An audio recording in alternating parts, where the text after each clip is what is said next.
Good morning students. पिछले lecture में हम लोगों ने समझा था ई मार्केटिंग होता क्या है, उसके मतलब को, उसके अर्थ को हमने जाना था।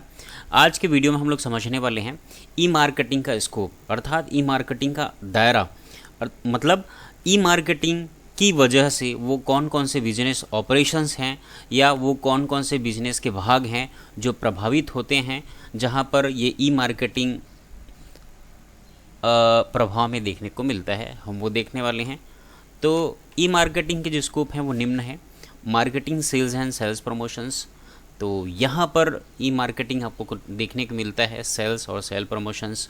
Selling can be focus to the global customer. E marketing की वजह से ही जो सेलिंग प्रोसेस है वो ग्लोबल कस्टमर तक फोकस्ड है। फाइनेंसिंग एंड इंश्योरेंस, ये सारे स्कोप हैं। Commercial transactions, ordering, delivery, payment, product, service and maintenance, cooperative product development, use of public and private services, transport and logistics, public procurement, automatic trading of digital goods, accounting. तो ये सारे scopes हैं ई marketing के। तो चलिए one by one समझते हैं सारे को।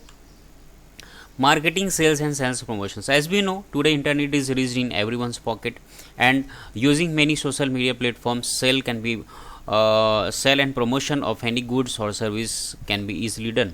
तो देखिए आज के डेट में हर एक जने के पास इंटरनेट है, हर कोई सोशल मीडिया में जाता है, ट्रैवल करता है, फेसबुक, ट्विटर्स, वहाँ पर आपको कई एड्स देखने को मिलते हैं। कई एप्लीकेशंस आप यूज़ करते हैं, वहाँ पर भी आपको एडवर्टीजमेंट देखने को मिलते हैं। तो यही तो है सेल्स, किसी प्रोडक्ट को का सेल्स और प्रमोशंस, है ना। तो ये हो पाया है ई मार्केटिंग की वजह से।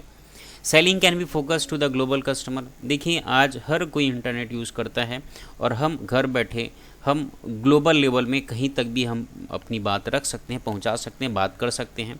तो वैसे ही आप अगर कोई बिज़नेस स्टार्ट करना चाहते हैं, किसी चीज़ को आप सेल करना चाहते हैं, तो आप बैठे तो रायपुर में हैं, लेकिन आप दिल्ली के कस्टमर्स को भी ऑनलाइन आप अपने गुड्स को, सर्विसेज को आप सेल आउट कर सकते हैं। तो ये भी ई मार्केटिंग का स्कोप है भाई, या उसका प्रभाव है।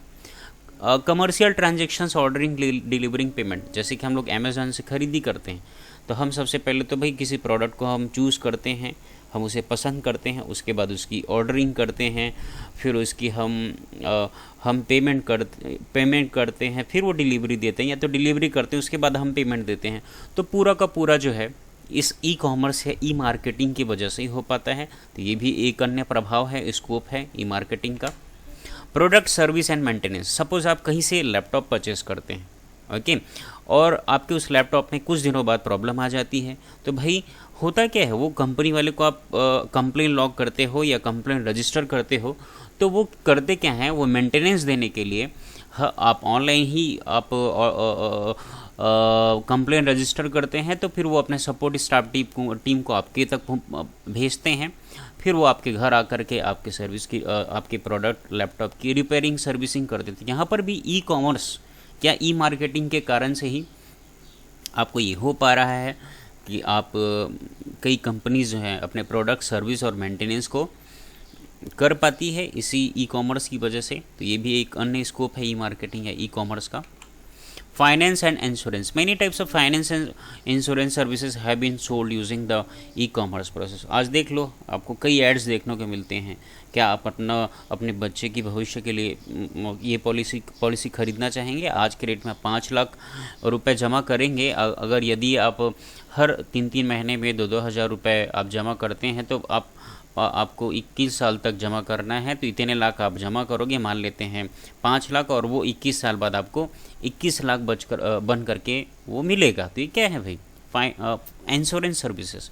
आप कई प्रकार के व्हीकल की फाइनेंस कराते हो, इंश्योरेंस कराते हो, तो भी कैसे होते हैं? ये ऑनलाइन ही होते हैं। ई कॉमर्स के मेथोडोलॉजी या टेक्नोलॉजी या प्लेटफॉर्म को यूज़ करते हुए ये भी स्कोप है किसका, ई कॉमर्स का या ई मार्केटिंग का। Cooperative product development. Cooperative product development का अर्थ ये होता है कि कई कंपनियां क्या करती हैं, आपस में किसी विशेष सॉफ्टवेयर का यूज़ करते हुए, है ना, डिफरेंट कंपनीज हैं, अपने किसी विशेष स्ट्रैटेजी पर वर्क करते हुए वो किसी प्रोडक्ट को डेवलप करते हैं, है ना। जैसे कि मान लेते हैं अमेरिका की कोई कंपनी और भारत की कोई कंपनी, है ना, कोरोना वैक्सीन की के लिए वर्क करते हैं, तो अपने आइडियाज़ व्यूज शेयर करते हुए उस प्रोडक्ट को डेवलप कर रहे हैं, सपोज उस वैक्सीन को।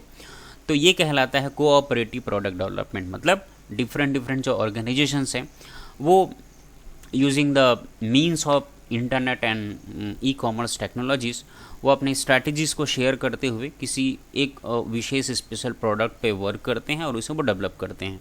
तो ये है कोऑपरेटिव प्रोडक्ट डेवलपमेंट। यहाँ पर भी आपको ई मार्केटिंग या ई कॉमर्स टेक्नोलॉजी का स्कोप देखने को मिल सकता है।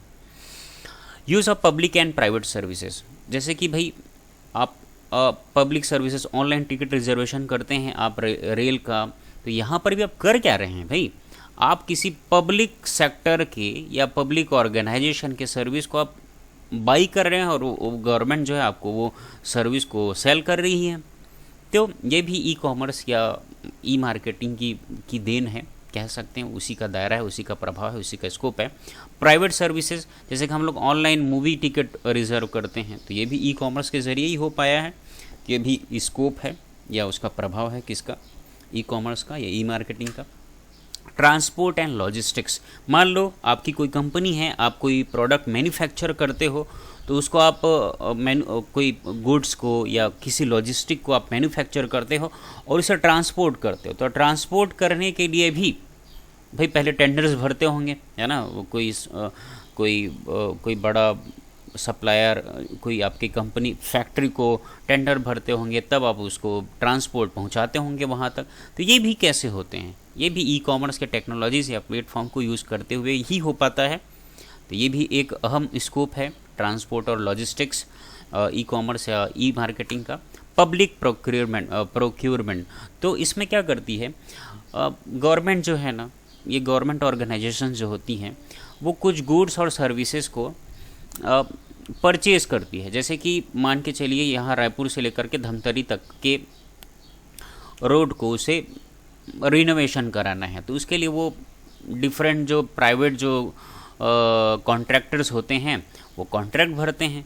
फिर जो बेस्ट होता है तो उसकी सर्विस को गवर्नमेंट उन्हें पैसे देती है, उस प्राइवेट सेक्टर वाले फर्म को या कॉन्ट्रैक्टर्स को, और वो उस रोड को बनाती है। तो इस तरीके से गवर्नमेंट के द्वारा भी, है ना, जो प्राइवेट फर्म्स हैं, ऑर्गेनाइजेशंस हैं, उनकी सर्विसेज को या गुड्स को जब गवर्नमेंट जो है बाई करती है, परचेज़ करती है, तो यहाँ पर भी ई कॉमर्स टेक्नोलॉजी या उसके मीन्स को यूज़ करते हुए ही गवर्नमेंट जो है इन सर्विसेज को या गुड्स को बाई करती है या तो खरीदती है। तो ये है पब्लिक प्रोक्योरमेंट। तो यहाँ पर भी ई कॉमर्स या ई मार्केटिंग का स्कोप यहाँ पर आपको देखने को मिलेगा। Automatic trading of digital goods, जैसे कि आपका टीवी का रिचार्ज ख़त्म हो गया, तो भाई टीवी में जो सर्विस आ रही है वो डिजिटल सर्विस है, आपको रिचार्ज करना है तो ऑटोमेटिकली आप ऑनलाइन पेमेंट कर देते हो, तो ऑटोमेटिकली वो डिजिटल सर्विस आपको मिलने लग जाता है। जैसे कि आपके कंप्यूटर का एंटीवायरस एक्सपायर हो गया, आप इंटरनेट यूज़ करो, आप जो कंपनी आपको एंटीवायरस की कीज़ सेल करती है उनको आप पेमेंट करो, वो आप ऑटोमेटिकली आपके एंटीवायरस को अपडेट कर देती है।